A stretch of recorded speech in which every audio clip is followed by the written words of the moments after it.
안녕하세요. 지금 암호화폐 생태계를 보면요. 스테이블 코인, 이거 거의 99%가 미국 달러 기반이잖아요. 뭐 다들 너무 당연하게 생각하실 수도 있는데, 근데 코인베이스 베이스 네트워크 만든 제시 폴락이라는 분은 이게 좀 큰 문제다, 이렇게 얘기를 하고 있어요. 달러 말고 다른 것도 필요하다는 거죠. 그래서 오늘 저희가 좀 깊게 파볼 얘기가 바로 이겁니다. 왜 지금처럼 달러 중심인 게 한계가 있는지, 또 베이스에서 말하는 그 현지 통화 스테이블 코인, 이게 뭘 어떻게 바꿀 수 있다는 건지 같이 한번 살펴보겠습니다. 네, 맞아요.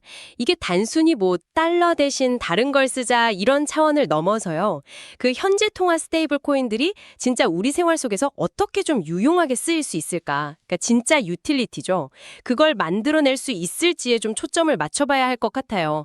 이게 되어야 암호화폐가 그냥 투자 대상이 아니라 진짜 글로벌 금융 인프라로 갈 수 있을지 그걸 좀 볼 수 있는 중요한 얘기가 될 겁니다. 좋습니다.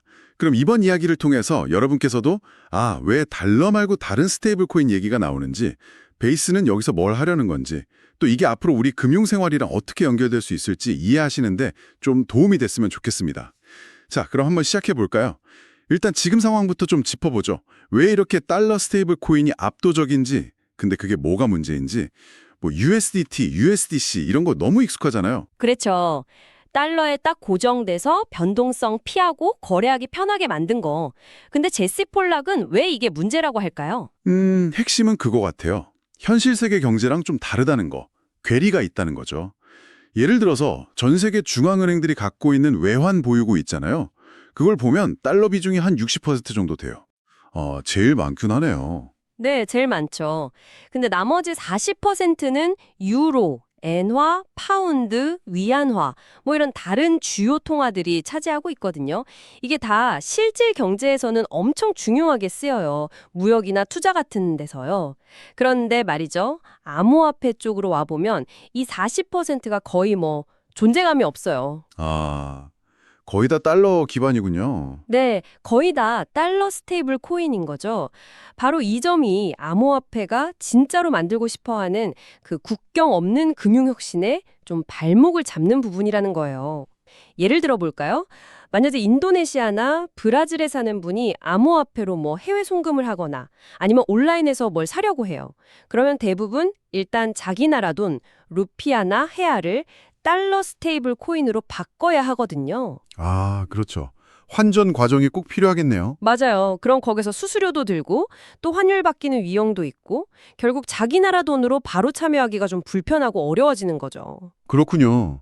현실에서는 정말 다양한 돈들이 막 섞여 쓰이는데 유독 암호화폐 세상은 달러 위주로만 돌아간다. 이게 미국 아닌 다른 나라 사람들한테는 좀 장벽일 수 있겠다. 이런 생각이 드네요. 구체적으로 어떤 불편함이나 제약이 더 있을까요? 제일 큰 건 역시 아까 말씀드린 실질적인 유용성, 그러니까 진짜 쓸모가 좀 제한된다는 거죠. 전 세계 대부분 사람들은 사실 달러 말고 자기 나라 돈을 쓰잖아요, 매일매일. 그렇죠. 원화 쓰고 엔화 쓰고. 네. 그런데 암호화폐로 뭘 결제하거나 서비스를 쓰려면 맨날 달러 스테이블 코인을 거쳐야 하니까 이게 실질 생활 금융하고 자연스럽게 이어지기가 좀 어려운 거예요. 뭐 예를 들어 케냐에 있는 작은 가게에서 관광객이 뭘 사는데 케냐 실링은 안 되고 달러 스테이블 코인으로만 내야 한다. 그럼 가게 주인도 그렇고 손님도 그렇고 환전 때문에 번거롭잖아요. 비용도 더 들 수 있고. 약간 해외여행 가서 현지 돈으로 바로 못 내고 맨날 달러로 바꿔서 내는 그런 느낌이겠네요. 그렇죠. 약간 그런 불편함이랑 비슷하다고 볼 수 있죠. 이런 상황은 암호화폐가 만들려는 그 더 효율적인 글로벌 금융 시스템하고는 좀 거리가 있어 보이죠. 확실히 그 불편함이 와닿네요. 그래서 제시 폴락이랑 베이스가 내놓은 대안이 바로 현지 통화 스테이블 코인이군요. 말 그대로 달러 말고 인도네시아 루피아, 터키 리라, 브라질 헤알처럼 각 나라 돈에 연동되는 스테이블 코인을 만들자. 뭐 이런 거네요. 네, 정확합니다. 이 현지 통화 스테이블 코인이 중요한 이유가 방금 얘기했던 그 실질적인 유용성의 한계를 딱 깨고 나갈 수 있는 가능성이 있어서 그래요. 사람들이 매일 쓰는 자기 나라 돈이랑 블록체인 기술을 바로 연결해주는 다리 역할을 하는 거죠. 다리 역할. 네. 이렇게 되면 스테이블 코인이 이제 그냥 가치 저장하거나 거래할 때만 쓰는 걸 넘어서는 거예요. 현지 통화 기반이니까 결제, 소액 송금, 대출, 차입 이런 다양한 생활 금융 활동에 그냥 자연스럽게 스며들 수 있는 거죠. 예를 들어 브라질 사용자가 해알 스테이블 코인으로 온라인 쇼핑몰에서 바로 결제하고 아니면 친구한테 앱으로 바로 돈 보내주고 달러로 바꾸는 과정 없이 훨씬 편하고 싸게 금융 서비스를 쓸 수 있게 되는 거예요. 그리고 이게 그냥 상상이 아니고요. 이미 코인베이스의 레이어 2 네트워크인 베이스 위에서는 이런 움직임이 진짜로 있어요. 인도네시아 루피아, IDRT, 터키 리라, TRYB, 뉴질랜드 달러, NGDS, 브라질 헤알, BRZ 이런 식으로 이미 12개가 넘는 다양한 나라 현지 통화 스테이블 코인이 나와서 실제로 쓰이고 있어요. 와, 벌써 12종류네요. 네, 최근에는 싱가포르 달러, XSGD랑 호주 달러, AUDD 스테이블 코인도 새로 나왔고요. 생태계가 계속 커지고 있죠. 특히 베이스 같은 레이어 2는 이더리움보다 수수료가 훨씬 싸고 거래도 빠르잖아요. 그러니까 이런 소액 결제나 일상적인 금융 활동이 현실적으로 가능해지는 기반이 되는 거죠. 이야, 이거 진짜 흥미로운데요. 여러분이 계신 나라 통화, 만약에 우리나라면 원화 기반 스테이블 코인이 있어서 그냥 스마트폰 앱으로 은행 계좌처럼 쉽게 주고받고 그걸로 바로 편의점에서 뭘 사거나 온라인 쇼핑 결제하고 이런 거 상상해보면 진짜 편리할 것 같아요. 달러 환전 수수료나 환율 걱정 같은 거 없이요. 근데 한 가지 궁금한 게 있어요. 이런 현지 통화 스테이블 코인들 진짜로 좀 의미 있게 쓰이고 있는 건가요? 아니면 아직은 좀 실험 단계? 이게 그냥 희망사항이 아니라는 걸 보여줄 만한 데이터 같은 게 있을까요? 아, 네. 그 점을 딱 보여주는 베이스 네트워크의 최근 데이터가 진짜 인상적이에요. 지난 한 달 동안에요. 베이스 네트워크에서 스테이블 코인 거래 건수만 810억 건이었어요. 네? 810억 건이요? 한 달 동안? 네. 그리고 이 거래들로 생긴 총 거래량이 1조 5천억 달러. 우리 돈으로 하면 거의 2천조 원이 넘는 돈이에요. 와, 810억 건에 1조 5천억 달러. 1조 5천억 달러면 웬만한 나라 1년 GDP 아닌가요? 근데 이게 한 달간 베이스 네트워크에서 스테이블 코인만으로 생긴 거래량이라니 진짜 놀랍네요. 이 숫자만 봐도 스테이블 코인 사용량이 진짜 상상 이상이라는 것 같은데요. 그렇죠. 이 숫자적 보여지는 게 진짜 커요. 이제 스테이블 코인이 그냥 일부 투자자나 트레이더만 쓰는 게 아니라 전 세계적으로 정말 많은 사용자들이 다양한 목적으로 특히 결제나 송금 같은 실생활 금융 활동에 활발하게 쓰기 시작했다는 강력한 증거죠. 그냥 이론이 아니라 실제 글로벌 사용이 막 폭발적으로 늘고 있다는 신호인 거예요. 물론 이 엄청난 거래량 대부분은 아직 달러 기반 스테이블 코인이겠죠. 그렇겠죠, 아무래도. 네. 근데 중요한 건 이 안에 분명 아까 말씀드린 다양한 현지 통화 스테이블 코인 사용량 증가세도 포함돼 있을 가능성이 높다는 점이에요. 베이스에서 워낙 이런 현지 통화 스테이블 코인 발행이랑 사용을 막 밀고 있으니까요. 인도네시아, 브라질, 터키 이런 여러 나라 사용자들이 자기 나라 통화 스테이블 코인으로 베이스 생태계에 참여하면서 이 거래량 증가에 기여하고 있다고 보는 게 맞겠죠. 아, 그렇군요. 결국 이게 뭐냐 하면 실질적인 유용성에 대한 시장의 수요가 분명히 있고 점점 커지고 있다는 걸 보여주는 중요한 지표라는 거예요. 베이스가 왜 달러 중심에서 벗어나서 현지 통화 스테이블 코인에 주목하는지 이걸로 설명이 되는 거죠. 그렇군요. 단순히 전체 거래량이 많다는 것보다 그 안에서 현지 통화 스테이블 코인의 역할이 커지고 있을 수 있다. 그리고 그게 실제 사용을 보여준다. 이 점이 중요하다는 거네요. 이 데이터가 베이스가 그리는 더 큰 그림이랑도 연결될 것 같은데요. 최근에 코인베이스 월렛을 베이스 앱으로 바꾼다고 했잖아요. 슈퍼 앱으로 만들겠다고. 아직 베타인데 대기자가 벌써 120만 명이라고 들었어요. 이 슈퍼 앱은 뭘 하려는 걸까요? 네, 베이스 앱은 이름처럼 진짜 슈퍼 앱을 만들려고 하는 거예요. 중국의 위챗이나 우리나라 카카오톡처럼요.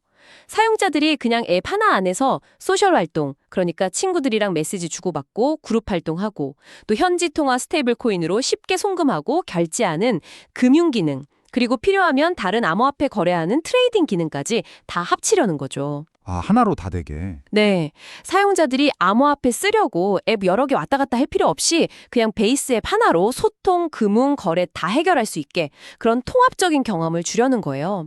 그리고 여기서 또 현지 통화 스테이블 코인이 중요해지는 거죠. 진짜 글로벌 슈퍼앱이 되려면 특정 나라 사람만 편한 게 아니라 전 세계 사용자들이 다 자기 나라 통화로 앱 안에 모든 기능을 불편 없이 쓸 수 있어야 하잖아요. 그렇죠. 그래야 글로벌이죠. 네, 미국 달러 쓰는 사람뿐만 아니라 인도 루피, 나이지리아 나이라, 아르헨티나 페소 쓰는 사람도 다 자기 나라 통화, 스테이블 코인 기반으로 소셜 활동이랑 금융 활동을 매끄럽게 할 수 있을 때 그때 진짜 글로벌 슈퍼앱이라고 할 수 있겠죠. 특히 베이스 앱이 좀 집중하는 분야 중 하나가 크리에이터 경제예요. 아, 크리에이터 경제요? 네, 지금 유튜브나 인스타그램 같은 웹2 플랫폼들은 크리에이터가 광고나 후원으로 번 돈의 상당 부분을 플랫폼이 수수료로 가져가잖아요. 네, 많이 떼가죠. 심하면 크리에이터한테 5% 정도만 돌아간다는 얘기도 있고요. 근데 웹3 기반의 베이스 앱에서는 이 구조를 확 바꾸려고 해요. 크리에이터가 만든 가치의 95%를 크리에이터가 직접 가져갈 수 있게 하는 걸 목표로 하고 있어요. 5%대 95%요? 와, 이거 정말 엄청난 차이인데요. 이게 진짜로 가능할까요? 플랫폼도 운영해야 할 텐데. 물론 지속 가능한 모델 만드는 게 쉽지는 않겠죠. 큰 도전일 거예요. 하지만 그만큼 크리에이터한테 좀 공정하게 보상하겠다는 의지가 강하다고 봐야죠. 전 세계에 다양한 크리에이터들 있잖아요. 아티스트, 작가, 개발자, 커뮤니티 리더 이런 분들이 국경 없이 자기 창작 활동에 대해 정당한 대가를 받을 수 있게 지원하겠다는 거예요. 그리고 여기서도 현지 통화 스테이블 코인이 핵심 역할을 하는 거죠. 아, 여기서도요? 네, 예를 들어 브라질 크리에이터가 만든 디지털 아트를 유럽 팬이 사거나 후원할 때 복잡한 환전이나 비싼 수수료 없이 각자 자기 나라 통화 스테이블 코인으로 쉽고 투명하게 가치를 주고받을 수 있게 되는 거예요. 이게 전 세계 크리에이터들한테는 더 많은 기회를 주고 더 공정하고 직접적인 수익 구조를 만드는 데 크게 도움이 될 수 있다는 거죠.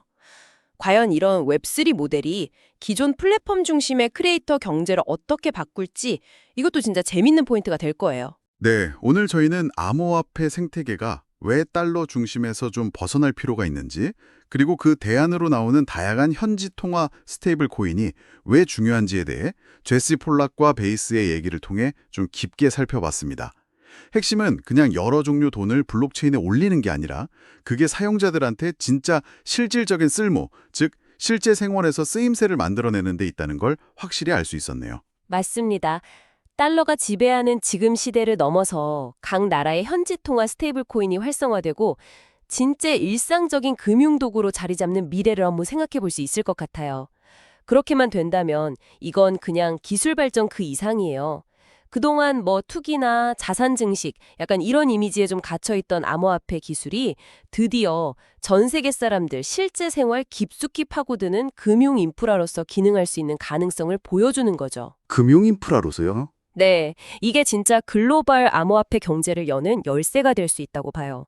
국경 간 송금 비용이나 시간을 확 줄이고 또 은행 계좌 없는 사람들에게도 금융 서비스를 주고 더 투명하고 효율적인 결제 시스템 만들고 그 잠재력이 정말 어마어마하다고 생각합니다. 정말 흥미로운 미래가 그려지는 것 같습니다. 자, 마지막으로 이 이야기를 듣고 계신 여러분께 질문 하나 드리면서 마무리할까 합니다. 만약 여러분이 평소 쓰시는 여러분 나라 돈, 예를 들어 원화 기반 스테이블 코인이 은행 계좌나 간편 결제 앱처럼 아주 일상적으로 쓰이게 된다면 여러분의 금융생활은 구체적으로 어떻게 달라질 것 같으신가요?